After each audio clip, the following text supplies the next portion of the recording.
This is TWiT. Well, Elisa, it looks like MIT is getting into the big Twitter data racket. Yeah, this is an exciting new partnership of research and social media. Twitter is actually going to turn over every recorded tweet dating back to Jack Dorsey's very first one in 2006 to MIT's Media Lab. It has donated $10 million to the Media Lab, which is going to study how information spreads on Twitter and already has done some research in this area before. So joining us to talk about it on the phone is Hiawatha Bray, tech columnist at the Boston Globe. Hiawatha, welcome. Hello there. So kind of give us some background on how all of this partnership kind of came to pass in the first place. Were the two entities already working together in the first place? Well, yeah, they kind of were, because what you have here is a professor at the Media Lab who basically had created a company called Bluefin, which existed to analyze the way people use Twitter while they're watching television, which is kind of odd. But of course, as you undoubtedly know, millions of people around the world now sit with their laptops or their phones tweeting as they watch. And they realized that they could acquire a great deal of very interesting marketing information by analyzing all this stuff. And so basically, that's now what they're going to do. So this professor's name is Deb Roy, created a company called Bluefin Labs to do that. And last year, Twitter paid an estimated $100 million to buy this company and made him Twitter's chief data scientist.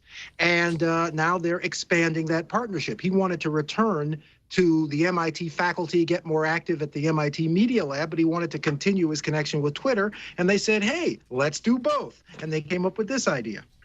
Fantastic. Now, I'm really excited about this because I've seen some data research done on Twitter data in a limited way by organizations vastly less capable than MIT, and it's been fascinating. It's an incredible repository of human behavior and trends over time, and I'm really excited to see what they're going to do with this. Now, to what extent is this going to be open to other scientists, to companies, to outside people who also want to get access to some of the information that is contained inside all of those tweets? Well, to a considerable extent, it already is. It was like, I think, February of this year that Twitter announced a program that they are doing. Oh, it's called Data something, or I'm forgetting the name of it. It's in my story. And it's a program where they are basically asking academic researchers to come up with useful things they could learn by studying Twitter messages. And then they're picking the most promising looking programs, and they're saying, fine, we're going to give you complete access to the entire Twitter database. Now, they've already, for example, picked out Harvard and Boston Children's Hospital, Harvard Medical School and Boston Children's Hospital. They've already got it. And what they're trying to do is see if you can figure out the spread of foodborne diseases in a large population by watching what people are tweeting about. So I guess they're going to go back and look at outbreaks of salmonella and then look at what was on Twitter at the same time and see if they get any clues. So they're doing that over at Harvard right now. And there are people in Japan and Australia and Britain who are all working on these kinds of things. And they're using the entire Twitter database to study and see if they can get clues. And if it works, that gives us the possibility that in the future, before stuff happens, we'll be able to read incoming tweets and get some idea of what's going on. You know, like when Godzilla finally does attack San Francisco or something, we'll see him coming. Exciting stuff. So when are we going to actually start seeing some of the first research come out of this? I know this is just being announced, but it already sounds so exciting. So yeah, but I have no when should we idea. expect it? Like you said, it's a 5-year project. We don't know how long before they actually produce any kinds of results. I expect that in the years ahead, before the 5 years are up, we'll start getting some kind of information. But time will tell. The other thing, of course, that everybody's worried, at least this is what I'm worrying about. What came to my mind when I heard about this was the now notorious Facebook story, where it turned out that they were changing what we saw on Facebook in an effort to sort of change the way we think. I don't think that's going to happen here, but I begin to get just slightly nervous when I find out that very smart people are analyzing what we say on the internet with an eye to changing our way of looking at the world. And they openly admit that what they're trying to do is come up with tools that can be used by media organizations and governments to advance social agendas of various kinds, like gender equality.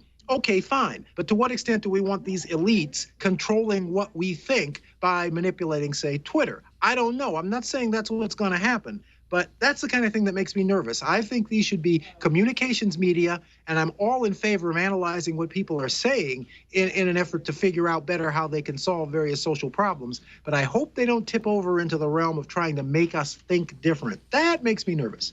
Yeah, because that's our job in the media. Yeah, you know, that's exactly. That's something that Google realized when they started predicting about disease outbreaks based on people's activity on search. It turns out that they were completely wrong the last time. They were right a couple of years in a row, and then they were wrong because the media suddenly decided to go crazy and with a lot of scaremongering about the flu and so on, and so people started doing the search based on their anxiety, which was generated by the press. So really, that's one of the things I hope that they'll be able to really clarify in this. That it's not, people don't necessarily act on social media based on reality.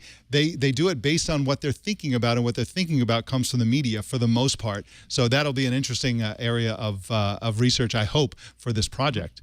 Absolutely. I don't know. Time will tell. I'm all for doing this because it really is this immense database of something that we have never before had. We can actually chronicle the minute-by-minute thoughts of hundreds of millions of people. I mean, right now, the BBC is rerunning these recordings of the diary of Samuel Pepys, this guy in the 17th century who wrote everything that happened to him over a 10-year period. And it gives us this huge insight into what life was like in London in that period. But that's just one guy. Imagine if you could see what billions of people were thinking at a particular moment in history. Now we can. And that could be hugely useful. Hiawatha Bray writes at the bostonglobe.com, and you can follow him on Twitter at WATHA. Thank you so much for joining us, Hiawatha Bray. Thanks very much. All right.